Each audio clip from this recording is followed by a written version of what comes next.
السلام علیکم جماعت نام کے بچوں، امید کرتی ہوں آپ سب خیریت سے ہوں گے۔ آج ہم سبق نمبر 1 ہجرت نبوی، آپ سب اس کو پڑھ بھی چکے ہیں، اس کے سوالات جوابات بھی کر چکے ہیں۔ آج ہم اس کا خلاصہ کریں گے۔ خلاصہ کسے کہتے ہیں؟ خلاصہ یعنی کہ اپنے الفاظ میں پورے سبق کو بیان کرنا، اسے خلاصہ کہتے ہیں۔ ٹھیک ہے، اب ہم سوال لکھیں گے، خلاصہ لکھیں۔ ٹھیک ہے، خلاصہ یعنی کہ کس سبق کا ہے؟ ہجرت نبوی، مصنف کا نام مولانا شبلی نعمانی، ماخذ سیرت النبی، مصنف سیرت نگاری۔ ٹھیک ہے، آپ سب بھی اپنی کاپیز پر ایسے ہی لکھیں گے۔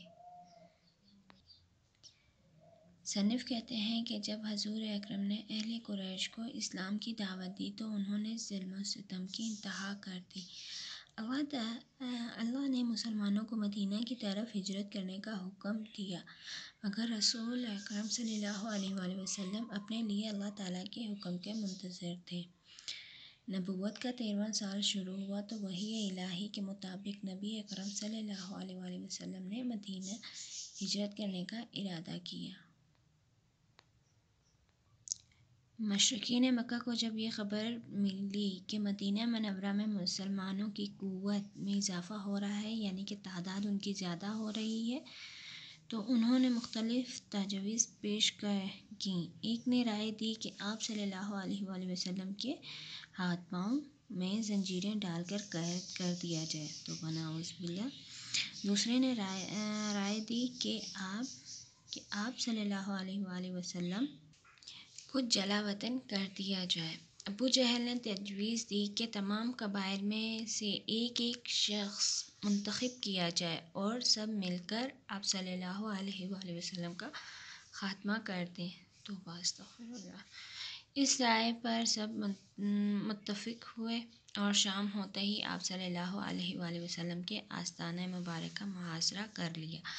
آستانہ میں نے آپ کو پہلے بھی بتایا ہے، گھر کو کہتے ہیں، ٹھیک ہے نا، جہاں انسان رہتا ہو اسے کہتے ہیں۔ اگرچہ قریش کو نبی کریم صلی اللہ علیہ وآلہ وسلم کے ساتھ اس قدر شدید دشمنی تھی کہ اس کے باوجود آپ صلی اللہ علیہ وآلہ وسلم کی امانت و دیانت پر